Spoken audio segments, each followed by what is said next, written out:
آنچه که ملاحظه کردید، صدایی که شنیدید، فضای غبارآلود استودیو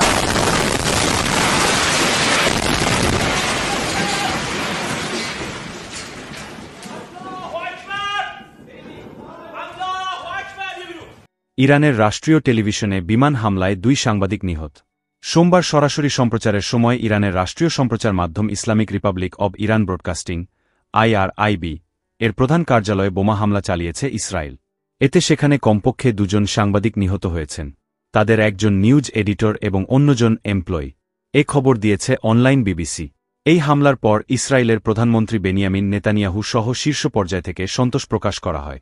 তারা দাবি করতে থাকেন ইরানের বর্তমান শাসক গোষ্ঠীর প্রোপাগান্ডা যন্ত্র ধ্বংস করে দিয়েছেন। হামলার আগে ইসরায়েলি সেনাবাহিনী রাজধানী তেহরানের ওই অঞ্চলের বাসিন্দাদের এলাকা ছেড়ে যেতে বলে নিজের বাড়িতে অবস্থান করবেন, যেন সেই অধিকারটুকু হারিয়েছেন তারা। ইসরায়েল কোথায় কাকে থাকতে দেবে, কাকে দেবে না, এটা যেন তাদেরই কর্তৃত্ব।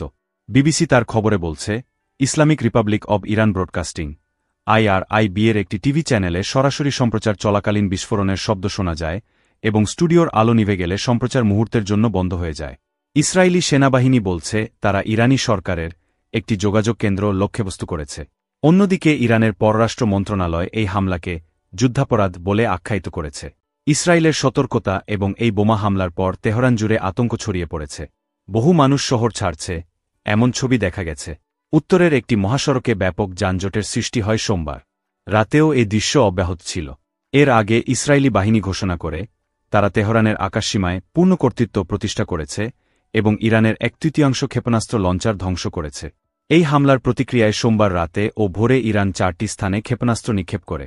ফলে ইসরায়েলের উত্তরের ও মধ্যাঞ্চলের এলাকাগুলোতে কমপক্ষে 8 জন বেসামরিক নাগরিক নিহত হয়।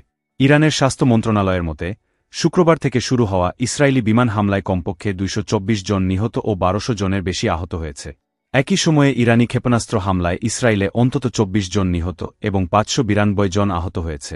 সোমবার দুপুরে ইসরায়েলি সেনাবাহিনীর ফার্সি ভাষার মুখপাত্র তেহরানের পশ্চিমাঞ্চলীয় জেলা 3 এর বাসিন্দাদের অবিলম্বে এলাকা ছাড়তে বলে জানায় সেখানে সামরিক অবকাঠামো রয়েছে। এর আশপাশে বসবাসকারী মানুষের জীবন ঝুঁকিতে রয়েছে। এর কয়েক ঘণ্টা পর IRIB এর কার্যালয়ে ইসরায়েলি হামলার দৃশ্য লাইভ সম্প্রচারে ধরা পড়ে। বিস্ফোরণের শব্দ শোনার পর সংবাদ পাঠিকা সাহার এমামি বলেন, আপনারা যে শব্দ শুনলেন তা হচ্ছে IRIBতে জিওনিস্ট বাহিনীর স্পষ্ট আগ্রাসনের প্রমাণ। এরপর আরও বড় এক বিস্ফোরণে স্টুডিও কেঁপে ওঠে এবং এমামি সম্প্রচার বন্ধ করে চলে যান। কয়েক মিনিটের জন্য সম্প্রচার বন্ধ থাকার পর খবরের বুলেটিন প্রচার শুরু হয়। এরপর IRIB প্রধান পেইমান জেবেলি রক্তমাখা কাগজ হাতে টিভিতে এসে বলেন, আমরা শেষ পর্যন্ত লড়ে যাব। ফার্স নিউজ জানিয়েছে IRIBর কর্মী মাসুমেহ আজিমি এই হামলায় নিহত হয়েছেন। ইরানের পররাষ্ট্র মন্ত্রণালয়ের মুখপাত্র এসমাইল বাকাই হামলাটিকে জঘন্য অপরাধ এবং যুদ্ধাপরাধ বলে উল্লেখ করেছেন। ইসরায়েলি সামরিক মুখপাত্র ব্রিগেডিয়ার জেনারেল এফি ডেফরিন বলেছে তারা একটি যোগাযোগ কেন্দ্র ধ্বংস করেছে যা ইরানের সশস্ত্র বাহিনীর সামরিক কার্যক্রম চালাতে ব্যবহৃত হচ্ছিল। ইসরায়েলের প্রতিরক্ষামন্ত্রী ইসরায়েল কাটজ IRIBকে ইরানি শাসনের প্রচার ও উস্কানি কেন্দ্র বলে অভিহিত করেছে।